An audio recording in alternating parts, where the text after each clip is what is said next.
Hey, I think we're live. I don't see it. Do you see it? Are we live, guys? I see the chat's going. I see the chat on here, man. What's We've been that? live 15 seconds, it says. What's up, Travis? Okay, there we go. We just no intro because Travis gave me a quick trading session. Hold on, let's add Travis to the screen. We can't see him. Travis, see how we can add you to the screen, Travis. Hold on, you're there, but I can't see you.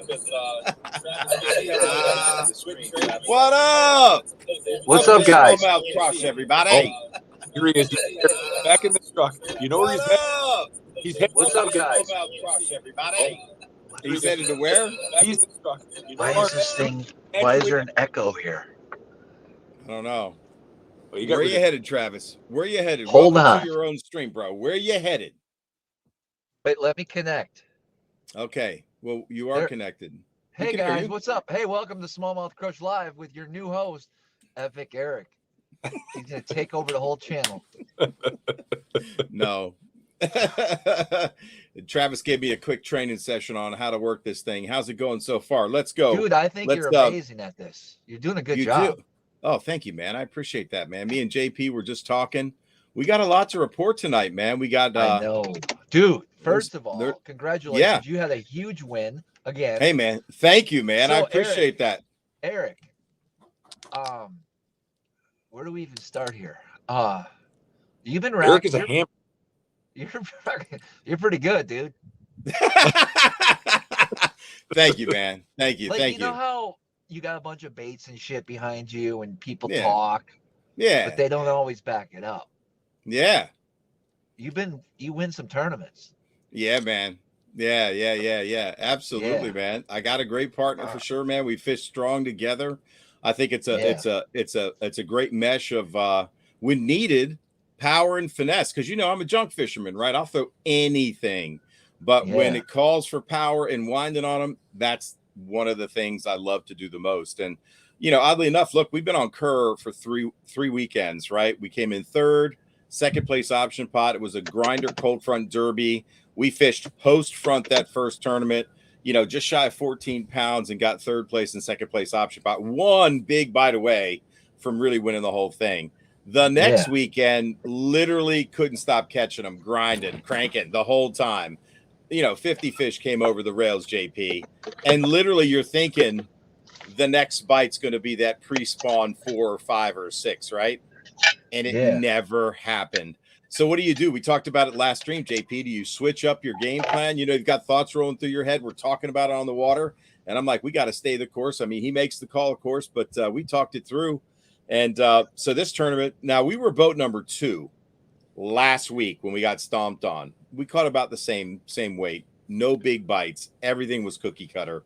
I couldn't believe there wasn't a pre-spawn fish. Don't like to be boat 2. He does not like an early flight. He wants the later flight. He likes to let that afternoon sun warm things up in the spring, and just doesn't like to get there early to be boat 2, right? So that's Scooter, because he likes to tear it up a little bit on Friday nights before the tournament, man. So that was a random draw tournament. This one I waited till the absolute last minute. You have to register Wednesday night before midnight, and I registered at like 11:50, and it didn't take my Amex. So I'm panicking like at 11:55. I put in my visa and it took it, and I got the boat number. So we were 79 out of 82 boats, because they don't let you register at the ramp. We used to do that a lot. So 79 is a 3:30 flight. Great, man. Everybody blast off. Like, we got an extra half hour of sleep. We roll up to our first area. We're power fishing for sure. And second cast on a chatterbait, man. I put a keeper in the boat. 2 casts later, I put another keeper in the boat. Then he puts 2 keepers in the boat. We are literally calling. Yeah, we're calling in 30 minutes. 30 minutes. We had 5 fish in the well. How many pounds did you have probably then? Probably around 10 pounds. So we know that's not going to win us anything, right? But, we're just working our way into our areas, right? You never know pre-spawn. You're fishing good pre-spawn spots, and you never know when something's showing up. So, look, it was a windy, cloudy, rainy day. We were fishing during the front. It was 87 on Thursday, 50s on Friday, 43 degrees in the morning on Saturday. So the barometer it plummeted and then flatlined. And Nah, man, we just kept grinding and winding on them for sure, rotating, running and gunning. I'm gonna bring, because we got a tournament Saturday and Sunday back on Kerr. They're separate events, and I'm gonna bring one of those clickers. I really want to see how many times we move spots, because sometimes it literally is 5 casts and it's done. You are not settling in. Like, it's an adrenaline rush, dude. I mean, I don't know, JP, I don't know if you fish that way. Travis, I know you move when you have to, but running and gunning like that week after week is incredible. So, we're thinking, with the way the fish are biting, it's going to take 20 to win. I mean, in our minds, we're not even close, but we're calling up throughout the day. And, we're talking about it. We got 13 pounds. We got 14 pounds, probably 15. We're not weighing the fish. We're balance beaming everything, right? He doesn't trust the scale. So at one point, I think we got about 17 pounds in the boat, maybe 16 and change. We got to get rid of one small fish, and I pick up a 4 and change. He had a 5.49 for big fish early in the day. So we had one anchor fish, and we just kept getting rid of the little ones, right? That 10-pound limit. And we needed one more big bite to go, and I caught a 4. Man, that fish jumped twice, Travis. I was flipping out because, if that fish comes off, it's over. We maybe get a couple $100. So we roll up to weigh in, man. We're bagging the fish. Hold on. All right. So the last fish was 4 pounds that jumped a few times? Four and change. Yep. Okay. So you got him in. Now you're calling. Now, what do you think? Well, he was culling as I caught that fish. So basically he had to throw the little one back, and then I brought that one in, and that replaced the other fish. What do you think you have right now then in your mind? I think we have 17, close to 18. Okay. Yeah, with that call. Yep. So now you're heading back. Yep, we're heading back to wade in. Yep. We bag the fish up, walk them up. So in your mind, you think you have 17, 18. 17, Still. 18. I do. And I think it's good, but he's concerned, man. So what was when you're in the line, what was leading before you weighed in? There was a 17 and change bag, and this is where it gets really interesting. So we walk up to the weigh back. Yeah, first I got to stand in line for a bag down back at the dock. Somebody hands Scooter a bag, and somebody, as I'm still in line, I'm next. They're like, Scooter's got a bag. So I roll back up. Scooter's ready to get up to the scales. We present our fish. They ask us for the big fish. Scooter points to the big one he caught, 5.49, puts him on the scale, 5.49. New big fish leader. I'm like, yeah. So we know we're going to get big fish because there's only like 10 people behind us to win. Now, somebody could have I told the guy. He asked me to guess. I said it was a 5.12, and it was a 5.49. So I'm close. Right. That's a pretty good guess, right? So put all the fish on the scale, and it flashes 18, 19, and then settles at 17.78. And I'm going, did we just, was it really an 18-pound bag? So Scooter goes, I'd like to reweigh him. Reweighs him 17.72. So he called us at 17.78. He said new leader. And then 17.72 we're going. And so Scooter asked for a third reweigh. And that's the last one you can have, a second reweigh. So reweighs it again at 17.76. And he goes, man, I think there's a 17.78 already weighed in. We would have had the tiebreaker with big fish.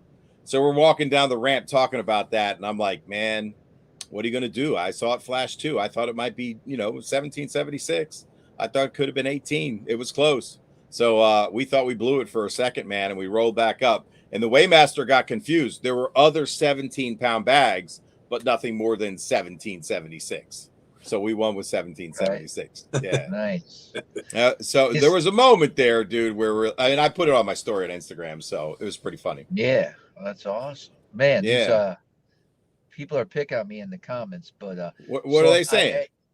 I don't know. So I have to drive. I'm looking at at 8:30 here. I have to go look at this piece of furniture. Tell him the truth, guys. He's going to hang out. He's going to hang out with his Amish friends.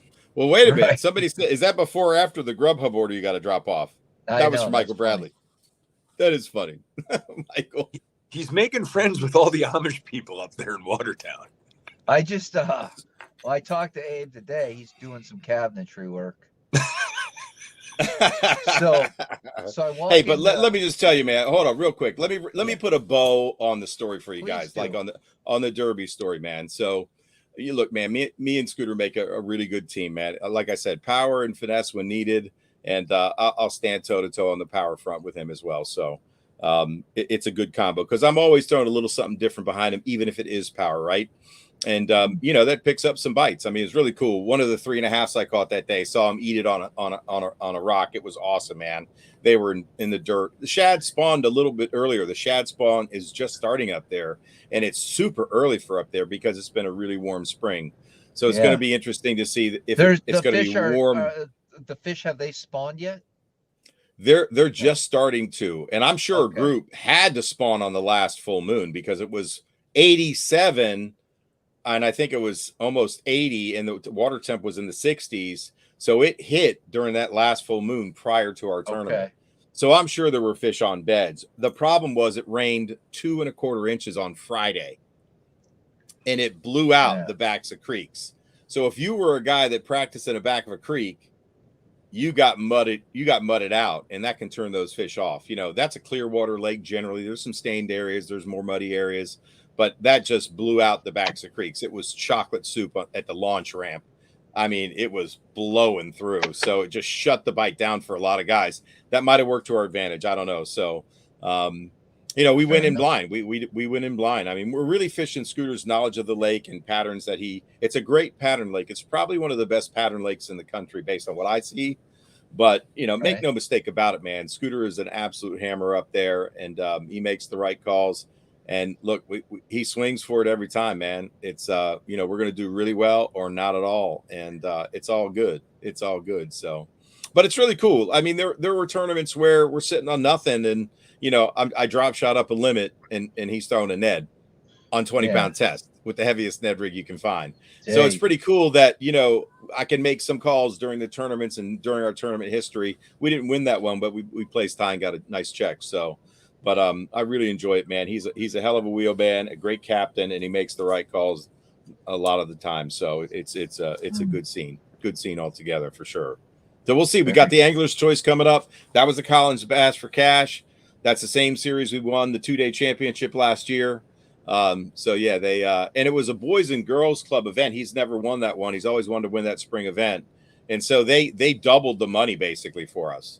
So we really should only won 3,500. Instead, it was about 7,000. So yeah, it was worth 15 grand if you own your boat. So yeah, how about that? Right. Yeah, man. Good stuff. This is so crazy. These comments, they're not congratulating you. They're just picking on me. They already did that. They've been congratulating me before you got on, man. The stream was rolling. They were rolling. I don't know. It kind of looks like you're hiding in a tent or something. It looks like you're sitting in a hunting blind in the dark. Because it's between about to pull binoculars out and you're looking for a gobbler. This is the only way I can make it work, JP. Hey, listen, JP, I haven't talked to you in a long time. Yeah, I know. Yeah, Andy B.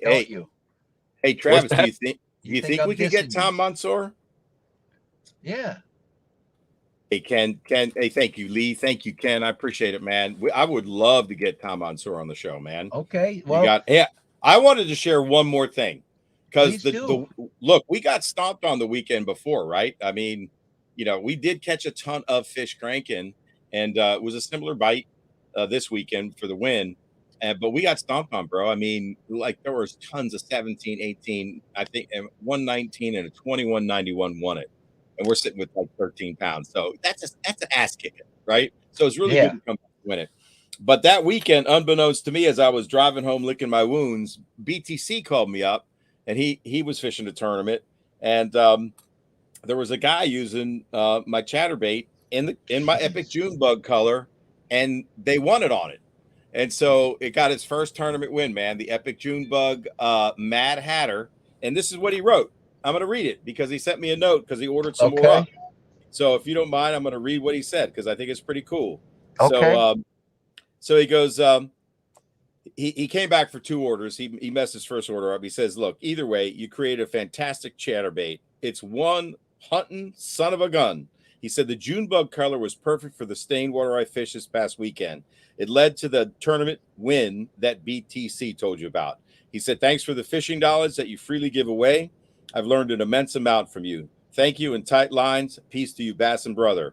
And that's from Tim and his son, man. So shout out to Tim and his son for the big win.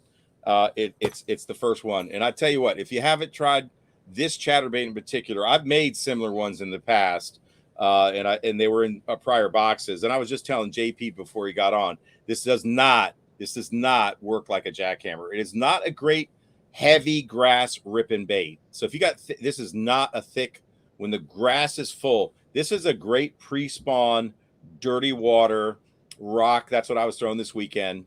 I didn't have to worry about snapping it, but it is a mad wobbling, hard thumping, slow rolling. It's got a ton of hunting action. And for all you guys who've been talking about the hog farmer spunk shad, I've been fishing a trailer that I think the spunk shad was built off of, and it was called the Jackal Eye Shad. Who out there is 4.8 inches Jackal Eye Shad? I've had these in my basement, and I used these on chatterbaits 10 years ago. That's the shape of it, but it really does. It pairs up well with the chatterbait. The spunk shad's great too, and I think John Cruz is making one, so it's a great trailer. But everybody's thinking that spunk shad is new. It's not. Jackal had it about a decade ago, and it wasn't built for a chatterbait, but it's one hell of a chatterbait trailer. So anyway, there you go, man. Thank you for letting me give you some Bass Lab updates. Absolutely. So JP's got some news, bro. Electricity. I got some What's news. up, JP? Oh yeah, what you got? Yeah, guys. So listen. So about a year ago, my buddy Travis here is telling me how good and this guiding thing is, and man, I got to step onto the guide side, and I got to, step up and be putting my time in on all these waters I've never been to, and we can merge together as one and really take guys out and let them experience what all these Great Lakes have to offer. And after sitting around and dwelling on it, basically all fall and in the deer stand and stuff, I decided I was going to forego going to the Race God Championship down in Louisiana that my buddies all just went to, and put my name in the hat to go and take the United States Coast Guard 6-pack captain's course. So all last week, I was up there in Clayton, New York, staying with my good friend John Corman, and man, that shit was hard as hell. Yeah. But I got it done and I passed it. There was 12 of us in the class, and I think 9 of us failed. Right? Whoa! There was a 3/4% they didn't make it through it, and so I'm gonna tell you right now, JP. I mean, I'm not discrediting what you did, but that instructor, that class is not the right class to go to. Why? Yeah. Well, I mean, I got through it. The guy told us the first day he was not going to teach us the test. He was going to teach us the curriculum. You have to take 4 tests. 3 of them are written, multiple choice, and 1 of them is a hands-on chart plotting. The one written multiple choice, there's 50 questions and you have to get a 90. Wow. The other 2, and that's closed book. The other 2, you have to get a 70, and it's open book. And then you have the chart plotting. So after the first day of the course, I'm like, man, I really not even sure I'm taking the right class, right? They're talking about these 100 to 200 meter long vessels and having a gong on the front with bells and whistles and this, that, and the other thing. And I'm like, what the hell? So I'm like, hey man, I only got a 20-foot boat and I want to catch some bass. And he's like, I know, but the Coast Guard says if you're on the Great Lakes or navigable water, this is the course you have to take. So I told my buddy John I was staying with, I said, dude, we got to focus on memorizing the rules of the road, is what it's called, the heavy lift, the 90% multiple choice. And I said, the other 2 are open book. I mean, any idiot should pass an open book. Well, let me tell you something. The open books I struggled with. Like, I got by the skin of my teeth. The books are this thick. Oh, and if you don't study the books and you don't have a reference as to what part of the book you got to look at for the answer, your brain starts getting fried out and stuff, But I got 98% on the 50 question thing that you had to get at least a 90. I got a 98 on that, and then on the chart plotting, I nailed it and got 100. So whoa, it was great that I passed. All week I was calling home, telling my parents and my wife, I really don't think I'm going to pass. This is like the hardest thing I've ever sat through in my adult life. The hardest thing other than this was fatherhood, basically. I mean, I had to study and study and study and study. Travis was like, when you stopping over? I'm like, dude, I'm studying, bud. I don't have time. He's messing around. I took all this time off from work and I paid all this money to take this course. Failing's not an option. I don't have any more time to be driving up to retest or whatever, but we got through it. So we're a captain now. I just got to get myself signed up for the, I guess you got to get into a Coast Guard approved drug testing screen, which is no big deal. And then I got to go and take a Coast Guard approved first aid training and then just submit my paperwork and I'm good to go. Wow. Yeah. When are you going to do those two things? I'm starting to work on them this week. Yeah. Okay. I can't be messing around because I guess it takes like a month to get your certifications back. The weird part was I passed the damn test on a Tuesday, and Thursday morning the mail came and my diploma and all the information was in the mail. I was like, wow, that was fast. That's awesome, man. Congratulations, JP. Hey, big hand for JP, man. People are just like lighting you up, man. That's awesome, man. That's awesome. Kudos to Travis for pushing me to do it. You know, I really didn't think I would ever do it, but I did it. And then I need somebody to do the nighttime pontoon boat cruises up here for me. So yeah, I need a captain. So listen to this. I was talking to another captain that lives up that way. And there's a guy that does those cruises, right? Yeah. And he got stopped by the Coast Guard. And he got 3 tickets. And each ticket you get is $5,000. So he got $15,000 worth of fines and his boat repossessed until he paid the fines. Because he's not a captain? He didn't have his day signs chart and two other things he was missing. The stupid orange chart you have to have with your day signs and stuff. It's not stupid. Boy. Travis is like, what are those? It looks like you're about to get $15,000 worth of tickets on your first nightly cruise. I don't have charts. Well, Travis, you didn't even have an anchor in your boat before I met you. What am I supposed to do, JP? We go to fish the Bass Opens, and I go, dude, you got your anchor, right? Because we were going to the James River, and I had been stopped on the James River by the game cops during the tournament before. And he goes, I ain't got no anchor. I got power poles. I go, no, that doesn't count, dude. And you can get a ticket. I know. And then you're DQ'd. Not worth it. That doesn't anchor you in 20 foot. The anchor in your heart. So JP, we need to talk this week about this chart. Am I supposed to have a chart? Yes. Let me ask you this, Travis. Do you have a compass in your boat other than your electronics? Yes. Nope. Okay, because you have to have. My battery terminals are everything is legit in the boat. No, I said a compass. I have a compass on my whistle. Okay. You have to have the compass. What else? Had to have a compass. Anchor, compass, whistle, flare. Or what else? Or I have an oar that's fucking big. And here's another thing. And this is to the government if you're listening. Wait, time out. Let's just go through the checklist and not hear your whining because I told people I would keep you on point. You need an anchor, Eric, you're making me anchor. I have a 2-pound anchor that I keep in the bag now, which isn't going to do shit. What happens if I take a 1-ounce drop shot weight and tie it on a piece of string? Is that considered an anchor? Like, where's these gray lines? Well, no, that anchor doesn't have a drop shot weight. Doesn't have a fluke. It doesn't have a tripping thing. It doesn't have a rigging eye. That was all part of the exam that we were tested on. You know, the every part of the anchor. You know, JP, you go to the head of the class. Travis, I have to give you the F, just for being ornery. Do I? You're going to the back, son. I don't know. I've been driving around in a. This truck is like 6 months due since my last inspection. Do you think I care what the government tells me I have to do? No. Everybody's silent.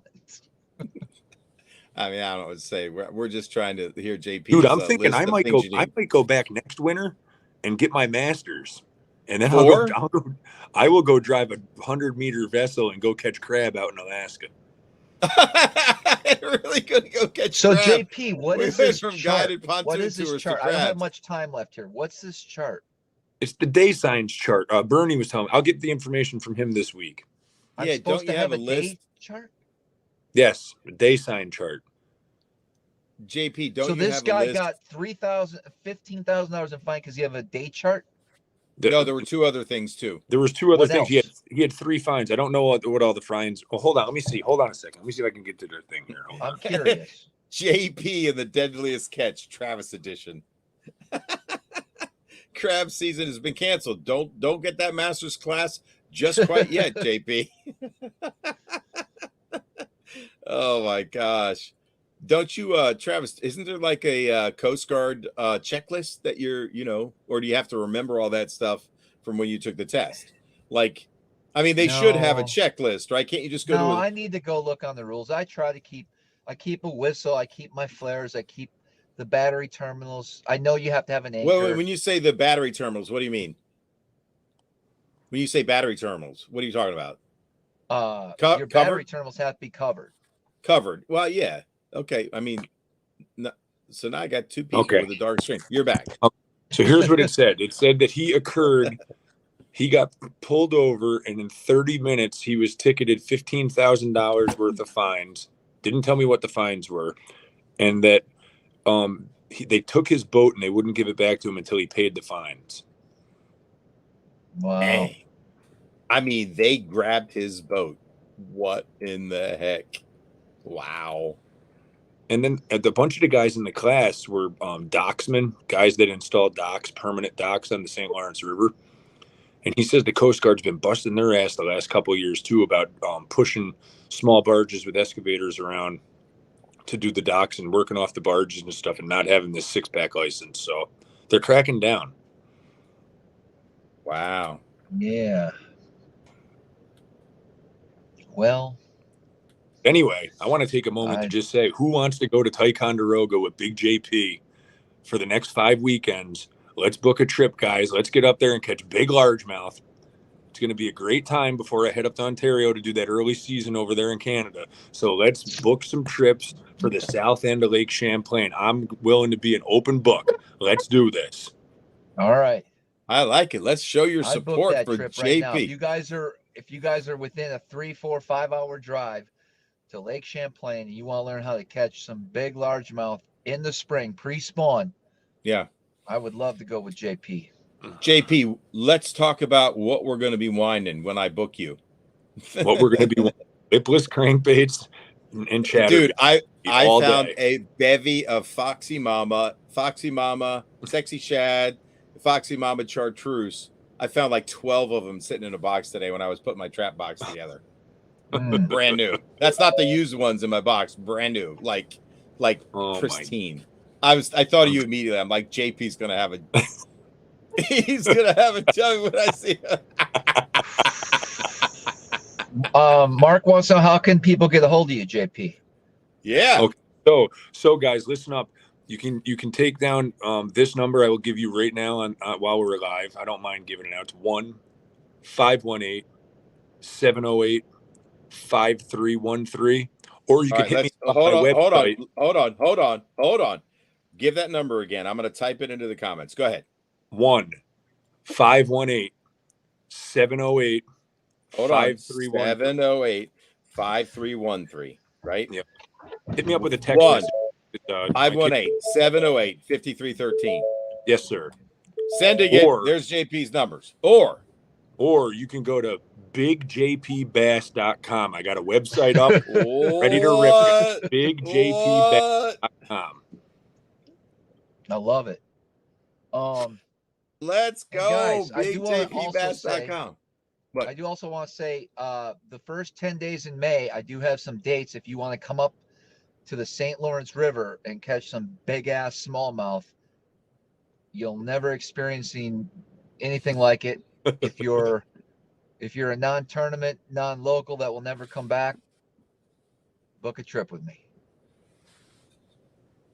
Non-tournament, non-local. How are you going to check that? You're going to check them before they wreck them? Just don't go back to my spots and wreck it. That's all I ask. Right. Or the spots that Travis takes you to that are JP's. Well, let's not go there. When does that open, Travis? It's open now. I'm going to probably go this week, but it closes May 10th. So let's just say you're on a guided trip. Coast Guard pulls you over. Travis says, does this drop shot qualify as an anchor, sir? I don't understand the government. So he basically writes the tickets, confiscates the boat to the people. The trip's over at that point, right? No, we got plenty of bank fishing opportunities the rest of the day. Okay, that's good. Good pivot. But I also forgot to tell you that I also have a business Facebook page, Big JP's Guide Service. Wow. Right. Find you on Facebook. Big JP. And JP with an S. Well, hold on. JPS. Let me find it quick, Eric. Yeah, because I want to spell it right.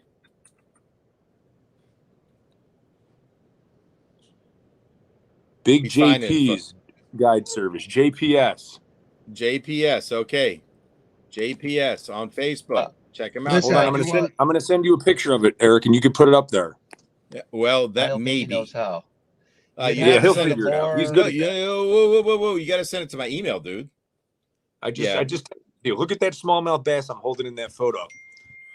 Oh, there it is. Oh, look at that. Big JP's Guide Service, everybody. Hold on. Check that out. Yeah. Whoa, there we go. It's focusing now. I love it.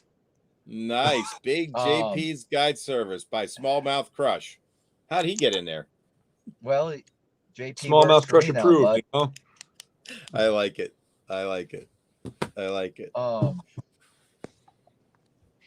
God, you guys, these comments. Well, JP is. I think JP is 6'7". 6'8". 6'8". You got it, Tim. First instinct was right. Yeah, man. So big news. A lot of big news tonight. Wow. Listen, hold on. While we're on the subject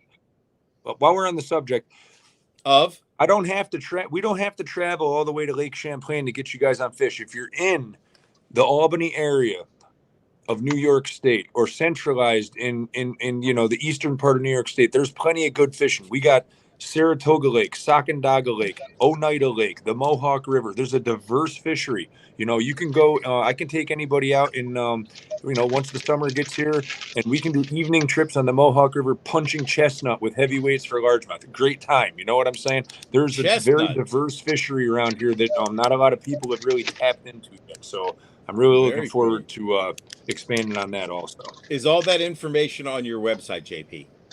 The information on the website right now is very basic website off the ground, but there's a section on the website where you can shoot me an email. People are hitting me up. This is great. This is awesome. This is awesome. You can hit me up on the website with an email, and I can answer any question that you have. Nice, man. So what you could do is put like areas we serve. You know what I mean? Like that would be great, man. Maybe put a map on it, or just talk about the lake so people can Google it and look at it and see how close they are to it. I mean, you just name some great lakes, but just add a section, man. You'll be able to do that easy, right? Oh, yeah. Heck yeah, man. Got to tell them what to bring, what you provide. Yeah, just look at Travis's site, man. I helped him write it. I'm available for you, bro. What's he eating? I don't know. What are you chewing on there, cowboy? Nothing. He's cheating. He's got nachos. What is that? It's chewy, whatever it is. He's working on it. It might be beef jerky. Is it candy? It's got to be a piece of candy, right? Because you're drooling a little bit. Your mouth. You knew, bud. If only you knew. Well, we want to know. Please I'm do not share. Telling. Why not? It's some secret thing. If you get pulled over while guiding, prior to that, you turn over to your clients just for ease. Everyone's got their fishing license. You're not guiding. You're just a couple buddies out fishing. Because if you say you're guiding, then you're going to go through all that crap. If you're just out fishing, they want to check your licenses and let you on your way. Don't ever admit that you're guiding. Unless they ask, don't lie to the government, because the government cares about us, and I'd hate to lie to them. Don't shake your head, Eric. If you think that this government cares about us and not whoa. I promised everybody that we would keep you on point. So we're going to stay focused on JP's new business, my win, the Chatterbait doing work up there from 9K Elite with Gary Sheets, the Chatterbait collab, man. There you go. That's what we're going to focus on. How was everybody's Easter weekend, man? I like it. I like it. That's exactly, man. Exactly. So, JP, you are stoked, bro. You got your website up. You got your Facebook page. How's the gear coming along? What can people expect to fish with when they step on your boat? When you step into the Big Bros boat, here's what we're going to be equipped with. Time out. Big Bros boat? It's big. When you step into Big JP's boat, you don't say when bro. When you book a trip with Big JP, okay. There it is. Let's start out with the boat, boys. Let's do it. Big JP this year is rocking a brand new 2023 Ranger 521R 55th anniversary model. This is the bass fishing, bro. I got to tell you, I took it out on Saturday. This thing is legit. This boat is sweet. It is like a Bentley on the water. Whoa. You will have a diverse array of electronics. I can teach you on all three, Lowrance, Garmin, and Humminbird. Okay. Top notch, all brand new stuff. We got I have the Garmin LVS 34. I also have Lowrance Active Target. If you're a Lowrance guy and you want to come out and you want to dial your Lowrances in, I'm going to be able to do that. If you're a Garmin guy, you know, due to the help I got from Travis, I can tune up anybody's Garmin. Hell, I got a guy that I met at one of the boat shows that booked a trip with me, and he's going to drive his boat up. We ain't even going to use my boat, and I'm going to teach him how to use his electronics on his boat and get him tuned in for him, get him, you know, prepped and ready to rep. Okay. We're going to be using Douglas rods. On the spinning rods, you will have Shimano Vanford reels. On the bait casting rods, we will be using Lew's bait casting reels. Nice. All Seagar fishing line. Ooh, high end. Jeez. Cortland braid. Cortland braid. Time out. Cortland braid. Cortland braid for sure. We got the Cortland braid. Yeah, absolutely. Okay. Gotcha. I just need to Samatus baits. Samatus baits, baby. There it is, JV. You know? I said it again. Samatus baits. Samatus. You say Samatus, I say Samatus. What's the Samatus? Hey, what's the Samatus? What's the matter with you, man? So, what is your favorite Samatus bait in the lineup right now? Right now, it's the hollow tip Nedworm, dude. That hollow tip Nedworm. Tell me why, bro. Tell me why. Let me show you why. Whoa! He's going to show us, everybody. Let's go. Travis, have you tried one yet? He's out. Here it is, boys. This is a Ned bait. Combination Nedworm, ringworm, and then you have the air pocket chamber tail. Yeah. What color is that you're holding up there? Green pumpkin. This right here is this color is called Champ. It's like a green pumpkin with a gold and purple flake. Yeah, buddy. Hi, Travis. What's up? Yes, we got you. Listen, guys. I'm 9 minutes late. I gotta drive over here because it looks like I'm stalking somebody. You are. I wish I could stay. I'm confident that Epic Eric's got things under control. JP, bear with us a little longer. Entertain the guests another 20 minutes. I know you like to go to bed early, but you're on a roll. You're doing good. I am very confident that you guys could run this whole show without me. And I think maybe the viewers might appreciate that even more. I don't want to admit that, but Epic Eric, you did a great job tonight keeping on track. Thank you, man. You're very good moderator / leader. You're a good leader. Thank you, man. I appreciate it. Appreciate the opportunity to be there for you, be there for the viewers when you're, a lot lately, but I owe you. It's all good, man. It's all good, man. Thank you for the opportunity to connect with all these fantastic folks out here, man. And a lot of this is happening because of the presence on the show. So it's awesome, man. It's awesome. You do your thing, bro. We got you. We need to catch up too. All right, I'll catch up with you soon. Thank you. I want you to tell everybody your story about that big bass you caught on jerkbait this week, and I'll leave everybody with that. I'll see you guys, everyone, next week, Monday. I am going to put a vlog up here of the house where we're at, and then we're going to really start pushing some videos out, guys, because it's time. So I appreciate everybody. Right on, man. Thanks, Travis. Good luck tonight. You got it. All right, Eric. So this is called Champ. This is a green pumpkin with a gold fleck. Yep. I mean, I don't really need to explain. And purple. And purple. It does have a little bit of purple, yes. Yeah, of course. Of course. I'm seeing it. So tell me, do you put a rattle in that? With me just holding it. Do you put a rattle in that chamber? I don't. I like to put a little scent in that chamber. Ah, scent. What kind of scent are you into these days? A little smelly jelly. I like the little smelly jelly, you know. Which flavor smelly jelly? You guys are getting inside the head of JP, man. Personally, I like Bass Feast UV. I like the UV smelly. I believe there's something to UV Bass Feast. Dude, what I said, that I didn't know what you were going to pull out, but UV Bass Feast, man. So, all right, let's talk about your favorite Ned head that you pair that up with right now. Okay, so actually that's a custom Ned head, and I actually put them in the. Okay, what are they? Explain. Who pours them? Who makes them? I'm gonna have to get. I think I'm gonna have to get back to you on that because they're outside in the boat, and I don't want to say the wrong name, but I get them off of a guy that makes them for me, and they're freaking phenomenal. But to remember his name off the top of my head is not. It's okay. It's okay. It's okay. I know you're getting old, bro. It's all right. You might have one laying around. Come on, JP. Come on. I got a few new ones that I want to show. I got a few Neds that I want to show while he's looking. I actually had a bag. Aye, Captain. All right, let's talk about it. What do you got? Davis's Bass Buster. Dave, pull one out of that bag. It's an 1/8 ounce. What size is that hook? Let's talk about it. It's a 2/0. Gamakatsu. You gotta love a Gamakatsu, baby. Got the keeper. Yep, mushroom head. I like it because it's a pan head. Well, you got to give a little credit to Gopher. The original mushroom head was made by Gopher Tackle, right?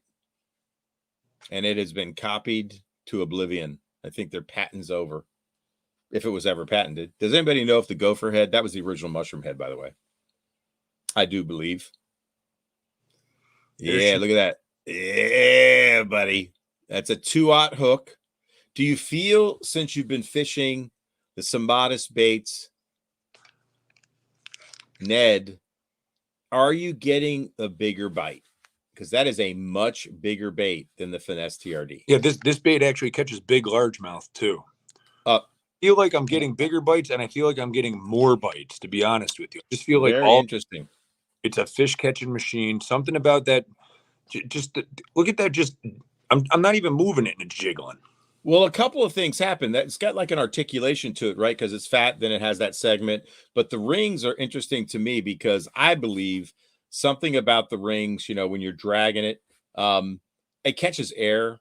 And certainly that float chamber makes it float and stand up. I've seen the tank demo on it. So he really nailed it there, man. I know it's a custom mold. That's not cheap to make a custom mold, man. So no, it's not. It's made in America. Yes, made in America. Working, dude. That dude is a hustler, man. Right. I mean, here's my the one that's got me intrigued is called the Silent Chaser. It's a BKK, and I like it because it's got the weed guard. I throw Neds in places that tend to get snagged up. So you're fishing more often. I think, I'm a river rat, right? So I'm throwing the Ned where an open hook is a real pain. You're going to lose a lot of lead.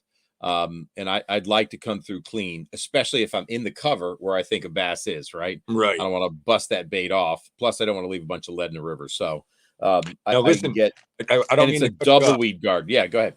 So I use this Davis Bass Busters jig head. This is a lead head painted. If you are more into throwing a tungsten Ned head, which I know some guys are, all right, you go right over to SmallmouthCrushbaits.com, and he's got a pretty mean tungsten Ned head, man. Nice. Is it a Gamakatsu hook? Because I only want to throw gummies. When tournament money's on the line. I'm going to be 100% honest with you. I don't know if it's a Gamakatsu hook, but it's a really nice tungsten Ned head. You don't have to say 100% honest with me, because when you say that, I think you might not be honest with me. What you could just say is, I don't know. I'm not sure. I know that this one is. All right. Gotcha, man. I like it, man. That's a cool bait. That's your favorite color? My favorite color is goober. Goober. Do you want to see goober? You know I got to see Goober, man. This is a show about fishing and about baits, man. Let's bring it back. What do you guys think? You liking this? Mustad. It's a mustad hook, Jamie. You got to put the faith in the mustad too. I throw a lot of mustad hooks. I agree. Dang, Jamie, you are on it, bro. How do you do it up there, man? Hard working. Let's see the Gooba. Okay, the Goober is a lot like the Champ, but it's a darker green pumpkin. Okay. Can you see how it's dark? Yeah, so it's a dark green pumpkin with the same got a lot gold, more purple. Okay, more purple and some gold, I see, maybe. Yeah, we got gold. We have small gold and large purple and a darker green pumpkin in this one. This one I just really think looks a lot more goby-ish to me. Yeah. I'm digging this color. I can tell you this, man. I want to see. I have a small worm rattle, and I want to. If I had some, I would throw it this spring. I don't know that I've got any. So, Jamie, I got to call you and order some because JP didn't share any with me yet. But I'm just kidding. JP. But I guys, what intrigues me about that is not only the scent, but the opportunity to put a little dab of super glue on a rattle, drop it in the chamber. Back in the day on the Potomac River, when it would get really funky, and if I was fishing in a crowd, if I would throw the smallest rattle, and they still make them. It's like got 3 BBs or 2 BBs, and it's a super skinny rattle, so it's light. I don't know if the tail would still float it, but I'm going to tank test it to see.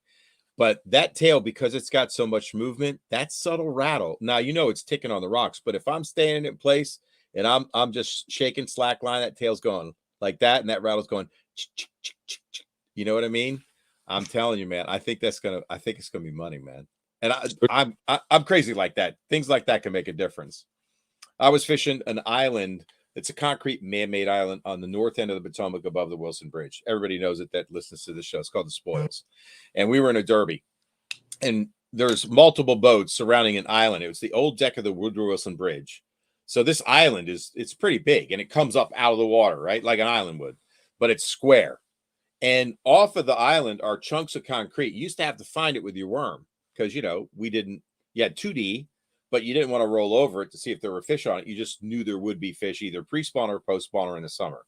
Man, I did brass and glass there, and literally, I'm telling you, it was a cold spring day. JP, I'm not kidding you. There was a boat that almost touched my bow. He would not get off the side that I was already fishing with my buddy. I'm not a hothead, and I'm like, dude, I said, how's it going, man? I said, we're fishing at Derby. How you doing? He goes, yeah, we're fishing at Derby too. And I said, all right, cool, man. Just make sure you don't bump into my boat. It's all good. And so I had brass and glass. Don Iovino. It's called doodle socking. He drifts when he doodle socks. But anyway, the brass and glass is super loud. It was painted.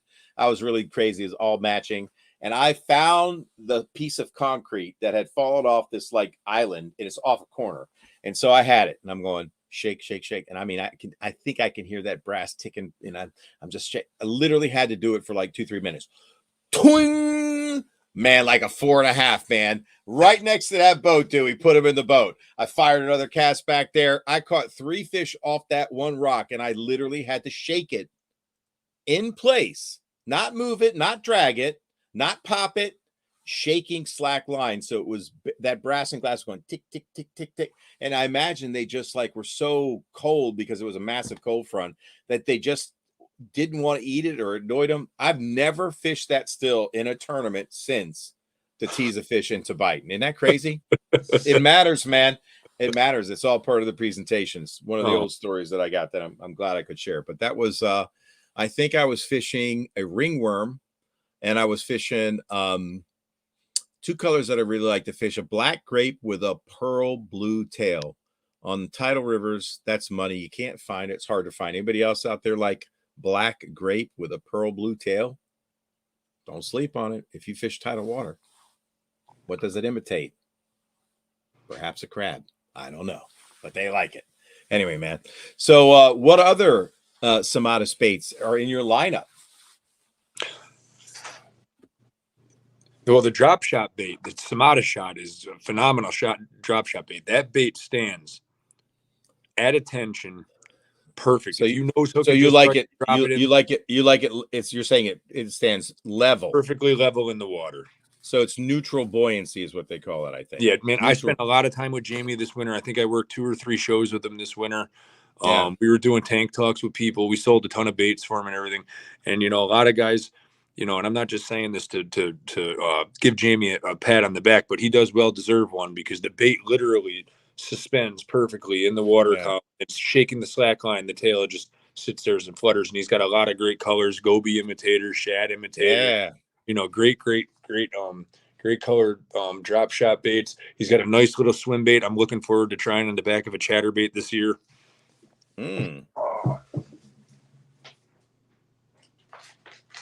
Yeah, don't sleep on that black grape, guys, man. Sometimes that old school purple is with no fleck, man. Like those old school colors. What old school colors do people still fish, man, that you know, maybe like fell out of flavor or favor?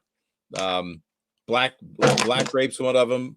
Just straight up old school purple, man. Red, blue. Okay, so that's like a okay, so it's basically a swim bait, and that's what you want to test on the back of a chatterbait. Yep, it's smaller, it's more slender. It's not as big as the Berkeley what was it called? The Berkeley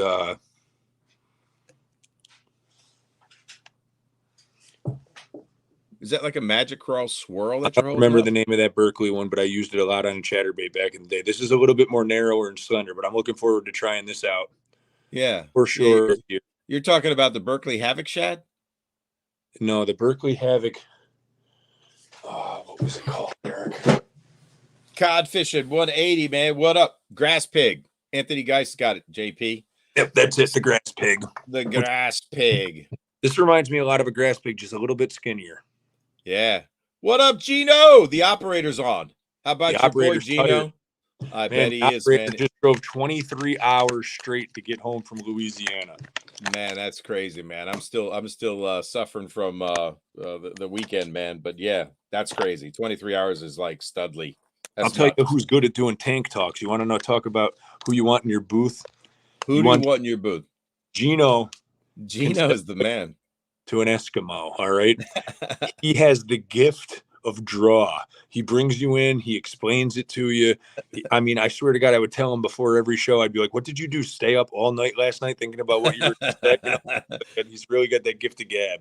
Man, that's awesome, man. That's awesome. I love it, man. Jamie's good people. He's got a good company. I love that it's made in America and designed in his shop. And is Jamie a vet?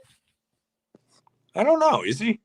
Jamie, you're still listening? Let us know, man. Is Jamie, are you a veteran, man? I don't know. I can't remember. I thought maybe I remember that. Anyway, but man, that's awesome, man. Love it. Hardworking guy. I'll tell you guys this quick jerkbait story, and then I'm going to bed. No, you're not. Well, I'm going to try to. No, dude. No, you're not leaving in 5 minutes. Yes, he is a vet. He's a veteran. There you go, man. So support a veteran-owned company, man. How about that? That's another feel-good part about, you know, supporting Jamie, man. That's fantastic. So, all right. So tell us about your jerkbait story, bro. Saturday morning, first of all, Friday night, I call my father. I go, "You going with me tomorrow?" Right? And he goes, "It's going to be 22 degrees in the morning. Why are we going so early?" I go, "I don't know. I've been going for 11 days and I want to spend the afternoon with my son. I'm going first thing in the morning." Right? I'll pick you up at 6. It gets daylight at 7. So I pick him up. Yeah. It's freezing. It's blowing out of the north. It's cold. We get to the lake. We run down to we're on Saratoga Lake. We run down to a predominantly very popular pre-spawn staging ledge. Sure. Okay. Got it. I think on like the third cast, I caught a 3-pounder. And then like 4 casts later, I throw up on this thing and I reel the jerkbait down and I give it 2 snaps and I wait. And then I go to give it the 3rd snap. And I'm like, oh shit, I'm snuck in the rocks, right? And then all of a sudden I just feel, oh yeah, love it. Oh, I got a good one, right? So I go, man, I got a good one. It's probably a pike. It feels real heavy, right? This thing comes up, man, like 6.5 pounds. Oh, large. Thing's coming, jumps, goes back down, swims down, comes back up again, goes down. It's coming right along the side of the boat, right? I'm like, Dad, look at the size of this one, right? He's like, holy shit, look at the size of that bass. So it swims by, and then I sit in the seat and I turn its head and I'm bringing it right down. And just as I went to put my damn hand underneath its gut to pull it in, the thing shakes its head and throws the jerkbait out right on the side of the boat, right? But I'm telling you, I think it's them damn hooks on them Mega Bass jerkbaits. So you use the out bars? You don't change them out? No, I don't. I want to now, though. What do you put on them? What were you using? I want to hear what you use first before I tell you what I use. I was using the stock out barbed hook that comes on a Mega Bass jerkbait. Oh no, man! And what are you jerking with? Like what's your jerkbait setup? It's a Douglas. Yep. Medium fast, 7 foot medium fast. So it's a real limber rod. What pound test? 10 pound test.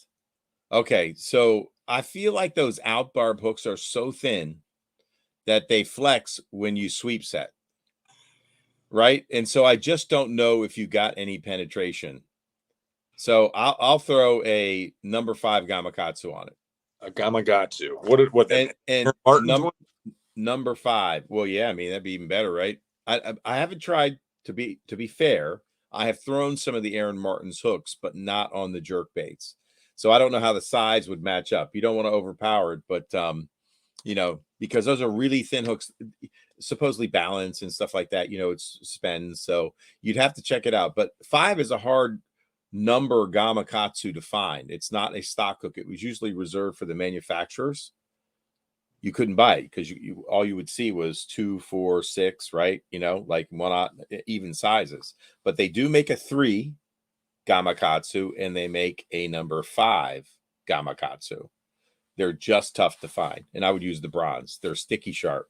There's a lot of other hooks out now as well. So yeah, because I probably didn't get any penetration because that's an old fish with a really hard freaking mouth and everything. Yeah. But don't put it past it that when I pulled on it to get the fish to turn to come back, that the damn hook bent because the hooks, I mean, they are sharp, but they're so, like you said, they're so wiry. It's like you can pull it, bounces right back to where it was, you know? Yeah, I don't know, man. I don't know. I've never loved those hooks. I always change them out. So, and you know, I don't know if that makes the bait in certain water temperatures slowly sink. I don't think that's a bad thing, right? It's certainly not lighter than the out barb, so it's not going to like rise on you. Right. So, you know, like a shad die off in super cold water is pretty common. And sometimes a slow sinking jerk bait can be an improvement to the suspending one. Like with a crankbait, you know, I weight crankbaits all the time. And I tell people don't sleep on a sinking crankbait. You know, KVD for years. Did you know what the secret? The KVD was winning all those ledge tournaments, or a lot of it. Yeah, man, he was throwing a sinking bait. He didn't float, and he didn't care if he got snagged. Just he had hundreds of them. Strike Kings, man. Tie on another one. Yeah, I think he was drilling holes in them or something like that. So David Fritz would do that. He would wait, you know, throw it weight to Bagley's, right? Have you ever seen? Yeah, he would drill out the pose and all that and throat weight them. Yep, to suspend. Because, you know, you're hitting cover, and instead of, sometimes you want it to back out, depending upon water temperature, the mood and attitude of the bass, right? The warmer the water, the more active they get. So typically, you know, when bass are lethargic, it is not a bad thing if I'm worming a crankbait through cover and I hit a rock and I stop it, instead of high float balsa backing up really fast in better conditions when they're more active, that can trigger the bite, right? But if it stops and just sits there, and then I engage, that's generally because he's right there. He doesn't have to chase it out of the strike zone. His strike zone is really small in dirtier water or in colder water, generally speaking, right? So yeah, suspending crankbaits, man. Not a lot of people fish it, but that's why I throw away a lot of stuff. Your jerk baits on? I don't like jerk baits. Scooter never sits in one spot long enough for me to work a jerk bait, and I'm happy about it. I'm generally throwing a moving bait with them. Yeah, I got to be honest with you. In a tournament situation, I would not want to be throwing a jerk bait. But for anybody that's looking to just get out and catch numbers of bass at ice out, it is insane. Oh, sure. Especially at the lakes around my house. I mean, you can go out and get 60, 70 bass in a day. I had one of my. They're not all huge bass, but you do catch big ones, you know, doing it. But man, you just have a great time knocking the winter rust off with it, you know. No doubt, dude. I had one of my best days on the Upper Bay back channel. I was fishing a certain area, there's a little rise that came up, and those fish on a lower tide moved up the feed. And, you know, they were on the hill. It was really cool, right off it. And, you know, long cast. I was throwing actually on a spinning rod, man, 8-pound test. And I was throwing a Megabass 110. And I caught my limit. I caught all 5, probably had about 26 pounds, man, all in the jerk bait. And the pause that I had to impart, how long were you pausing between jerks? Like I was like, pop, pop, I mean, pop. The ice was literally off this lake last week, and it was just pop, pop, pop, pop, pop, pop. So you kept it rolling. You fished it fast. Yeah. I had to count to like a 7 to 10 second pause or a count in my head. It's an eternity. Because I'm used to fishing fast. I mean, I'm used to fishing fast with Scooter now. So I got to slow down my roll. Like I was pond fishing the other day, went back to my roots, fished a lake that I hadn't fished that in forever, man. And man, it was so much fun to go back to. It's a pond that I fished when I was 12. And I caught one, man. Caught one on a Senko. I think he was on a bed, but it was really cool, man. Pitching a wacky Senko around. My father caught a 4-pounder on a Senko this weekend. Oh, wow. Yeah, man. Water's 40 degrees and he's throwing his Senko, you know. You can't argue with it, man. Can you argue with it? Was he throwing a Texas rigged or what? And he caught it first thing in the morning. No, wacky rigged. He caught it first thing. It was right after. Weightless wacky? What's that? Weightless wacky? Weightless wacky, yeah. How deep are you fishing? Like 15 feet. He's waiting for it to just go through the water. It's like, go through the boat, JP. Is there any wind? I lose that big fish. It was really windy. I lose that big fish, right? And then about 2 minutes later, he hooks into his fish and reels it up. And he goes, man, maybe that one you had was bigger than 6 because look at this one and it looks small, right? And he pulls it in that way and it was 4.15. And I go, man, nice fish. And then he's like, thank God I don't have to throw that stupid jerkbait because he's getting old, dude. He's almost 70. A jerkbait's a lot of work for him. And needless to say, that was the only fish he caught all day, but at least it was a good one. He didn't want to jerk on him? No. No. Dude just had double knee surgery. He can barely stand. Oh, man. Do it, whacking a jerkbait around. Oh, man, that's funny. That's funny. So when's your first derby, bro? Well, interesting enough, the first ABA is on June 17th at Cayuga Lake, Western New York, and I booked a trip on the St. Lawrence River for June 16th. So I'm at a deciding factor here, Eric. What am I going to do here? What are you going to do? What do you want to do? I think I want to book another trip for Saturday and say screw the tournament. I mean, we know that's going to make you more money. Yes. Right. Well, maybe. Are you going to miss the competition? You know what? I am going to miss the competition and I want to fish tournaments, but realistically with the guiding, it's guaranteed money. And so it's the money. Guiding is, you were choosing it to do it for money. I'm choosing it to be on the water. Okay. I'm choosing it to be on the water more. Sure. Follow what I'm saying? But yeah. There's a lot of time away from home with tournaments where I come home and it was fun for me, but it didn't really do nothing for, the family, so to speak. Right. Or if I do the guiding, I'm still on the water and it's also helping. I see what you're saying. So in place of tournaments, you'll book guide trips. How many weekends a year do you think you want to guide right now? I'd like to do this year. I would like to do between 15 and 20 trips. Okay, gotcha. And how many tournaments are you going to be able to fit in? I'd like to be able to still fit 5 in. Okay. Wow, that's a lot of weekends away. But normally it's every weekend for a tournament. Oh, it is? Okay, I didn't know that. Yeah. Okay, gotcha. Okay, I mean that's a fair trade, right? Mm-hmm. Do you guys have any Wednesday nighters that you would like? Could you get your little derb? Yeah, Tuesday nighters I do with my son now on Saratoga Lake. So you'll get a little tournament fixed that way. It's not like you and Gino kind of going. Is Gino upset with you, man? Gino, sound off. Are you pissed at JP's? He was proud of me for going and doing the course, man. I know. But who's Gino going to fish with now, man? I don't know. He'll be all right. Gino, where are you? Are you here, Gino? Gino's like, what the fuck? He just started off in the comments. He said WTF. Man down. He's been fishing team tournaments with a different guy the last 2 years because I haven't been doing the team tournaments. Okay. So I got you. Just been doing the individual ones. Yeah. Okay. So if you pick 5 tournaments, what tournaments are you going to pick? I would have really liked it to have been the ABAs because I like the solo man tournaments and the self confidence that comes along with it. But like I said, if I'm going to be at the St. Lawrence River on the 16th and I can book a trip for the 17th, I'd probably just do that. Interesting. I don't know yet, man. It's one day of guiding versus like the glory of winning that trophy. I mean, JP, don't you want to hold up a trophy like that? Yes. That's this weekend's. Look how fancy that is. Hold on. There it is. And the thing is nice. It is nice, man. It's heavy. It's like, what you think that's like a European crystal? Here, just let me put that over here for a sec. I forgot to hold it up, so I just needed to show it. Dang, man, you're gonna miss the derbies. I don't know what I would do if I couldn't fish a derby. I'd flip out. I mean, I like go out of my skin in the winter, bro. I'm still gonna fish. Yeah. Okay, that's good. That's good. You know what would be nice if I could do the guiding and then do the Toyota series. So let's see what happens with the guiding. Ooh. All right. So weren't you supposed to talk about the Smallmouth Crush Open? I think we should save that for next Monday. We'll tease them a little bit. Do you have the dates? The date is the day after the ABA in Clayton, New York this year.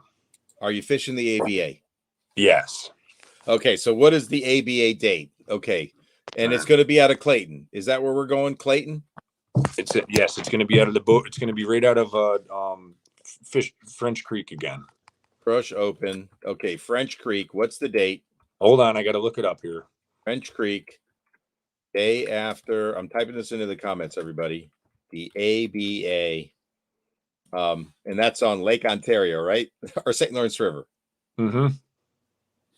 Okay. So and Gino, the operator, is going to be the weighmaster again? Yes. Okay. Awesome, man. So the 1,000 Island tournament is on the ABA is on the 15th of July. So our tournament will be on the 16th. Okay, gotcha. Okay. Smallmouth Crush Open July 16th, right? Yes. July, and that's a Sunday? It's a Sunday. Sunday. I think I'm out for that one, bro. Well, that's okay. I hope Travis wins on his own. And it's French Creek. Is that on the St. Lawrence River, right? Yes. And you can go to the lake, right? Yes. Okay. River. Lake Ontario is open. $500 entry, optional $50 lunker. Okay, $500. Is that how much was it last year? $500. Okay, gotcha. Entry per team, $50 lunker. Okay. There it is, man. Who's coming? Sound off. Who's going to be there? Who went there last year? What'd you guys think? I thought it was extremely well run. What place did you and Gino come in? I can't remember. Not good enough. And how did you do in the ABA? I took third, I think, or fourth. Yeah. Did that little tip I gave you pay off? Yeah, it did. Did you even go there the next day? Nope. Oh, my God. I was leaving it open. He didn't want to go there. Nah, man. There was a group of them there, dude. If we did, it was like lightning. I ain't here. And I'm like, okay. I don't even know how many fish I saw on that bank. It was loaded. It was loaded. You know that, right? The giant one you caught, he went like this at my bait. And I'm like, oh, man. And Ken was getting nervous, man. Kent was getting nervous because he didn't want the boat to go into the rocks. So we didn't spend any time. I caught a few there. And when I saw, he said, that's JP. I'm like, that's definitely JP. Yo, JP. We were fishing the corn cribs. Yeah, man. I'm like, go by over there. That one was giant, man. How big was that fish? There was one fish there that I swear to God was 7 pounds. Oh yeah, I'm telling you, that was the fish that came out and like went, and I thought he had it. He did not. I mean, it was the wind was chunking when we were there. I mean, hard, dude, hard. What's up, David? So who's cod fishing's coming in from Australia to enter the tournament? Gino's in. Anybody else in? I don't know. We'll see. All right. How many boats you think how many did we have last year? I think we had 38. 38 boats. That's a lot of boats. That's a lot of boats. That was a good first prize for those kids. I'd really like to see 50 boats, you know. And what would the payout be for 50 boats first? It's 100% payout. So what would first place be? Oh, let's see, 50. 25,000. That's 25,000. So first place would be 15,000. Wow. Wow. Because the bunker's optional on top of that. So that would still leave. And how many places would you pay? 8. That's a lot of places to pay with 50 boats. 8. That's pretty good payday, man. And would it qualify for Triton Gold money or whatever, you know, Ranger Cup money and all that? Or do you have to sign up for that? We would have to look into seeing if we could get that signed up in time for it, but you'd have to have a guarantee of 60 boats for any of that stuff. So 60, I see. Okay, gotcha. Nice, man. Kyle just bought a brand new Skeeter FXR20 Apex. Nice. If it's in, he'll do it. Okay, you got 1, 2, 3. I think you got 4 boats so far. There you go. 46 to go. I've had like 6 or 7 guys reach out to me already saying they were coming. We haven't even discussed. That's good. Eric, I'm going to bed. Awesome. Dude, you cannot hang, can you, man? No, dude. My day starts at 4 a.m. I'm whooped. All right, guys. Well, this was a quick hitter show. JP, congratulations again. Captain Big JP. Captain Big JP hanging out with the tournament Epic E. This guy is the most consistent winner I know.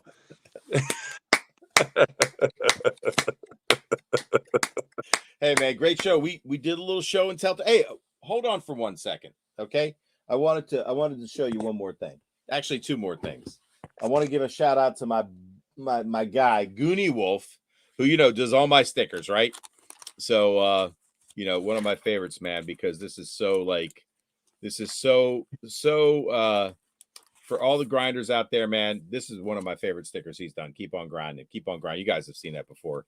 If anybody's new to the show, you can check out basslab.bigcartel.com for all things Bass Lab, including the Mad Hatters I showed. But Goonie Wolf is the artist that does all my stickers, right? He did my logo right there. He got to do his own freaking bait with elude baits, man. It's called the Goonie Gill. It's a composite bait. It's 5.5 inches, 3.5 ounces. And why I like this one, I'm not a fan, generally speaking, of big, tall bluegill baits because it's hard for the fish to get in their mouth. But this one is a lower profile gill. So I'm pretty stoked to throw this around just because it's my buddies. So it's from Elude Bait Company, Goonie Gill, and it's got a scent chamber, JP. Like there's 2 little pockets on the sides where you can put scent in it. How's that? What do you think of that, dude? Anyway, that thing is sweet. That's the Goonie Gill. And then the last thing is, I showed this on the last stream, but for anybody who missed it, I do have some Everlasting drop shotters back in stock. They're going pretty quick. This is the Black Knight. That's with a little bit of round rubber, a little bit of crystal flash, and an indestructible tail. Ooh, a leather tail. And you can't break it. It's indestructible. You have to lose the fly before it. And it's on a B. It's a B10S Stinger Gamakatsu hook on a drop shot. This thing has insane action. I have a post on my website. And so I tied this one in my basement. And then I've worked with multiple fly tires to do this for me. So it was my original pattern that I created in the Bass Lab right there on that vise. And then that's the olive black. I only have 2 more of these left. And then I've got the what I call the nest robber. I think if you see a bed in smallmouth or largemouth, man, they would suck that in. The action is ridiculous. And then I've got one that's like a shad pattern with a little gray back and then white. Yep. And it's called White Knight. But that's nice. Yeah, dude. So they're going quick. I know a lot of people missed out on the last run, so I just want to give you guys a heads up for those guys who are interested. I restocked them, so there's only a few left in each color. So if you're interested, jump on it. That's it, man. That's it. Right. That's what I want to show you. Ed, you wanted to tell me one last thing. The price of Jacob Wheeler's boat. Oh, you mentioned a podcast. It's called Over Under. Yeah, it's called Over Under by Marine Works. Listen, guys. Okay, check this out, guys. Listen to this. And then I'm going to bed. All right. The boat, motor, and trailer. That's it. Boat, motor, trailer. 21-foot boat, 250 Pro XS Merc, and the trailer. No trolling motor, no electronics, no nothing, no batteries, no nothing. 106, $495. Yep. Okay. Then this is Icon Boats. This is Icon Boats, right? This is IKO. Yeah. Then they decked it out. They put an Ultrex, 4 Helix 12s, Mega Live, Mega 360, AGM batteries, yada yada yada yada. $142,595. That's just crazy. Who out there would spend $142,495?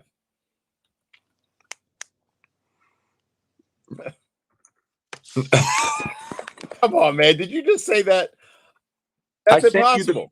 I sent you the picture. Look at your text. No, you got to send it again because it didn't come through. Hold on. It did. I heard it ding. Oh, here. No, it's $141,738 for the Icon 21-foot boat. Come on, guys. That's ridiculous. And with that, JP is out. Good night. You're leaving, dude. All right, guys. I'm going to let you read some of those options on there. That is the sticker shock of the century, man. Oh, my God. Unbelievable. I'm going to go check out that channel, man. So anyway, guys, hey, it's been a great evening. Thank you for allowing me to be your host. I enjoyed it very much. I try to get Jimmy Big Time on tonight, but he was dog tired as well. I guess I hang out with a bunch of early go to bed guys. And but anyway, man, thanks everybody for the congratulations. I'm glad we got to do a little fishing show and tell bait talk tonight. Got our bait talk on. I try to keep Travis focused. I think I did the work, and we did it. We did it right. So anyway, guys, tight line until we see you next time. I think Travis ends it this way. And until next time, we'll see you on the water. Peace, everybody.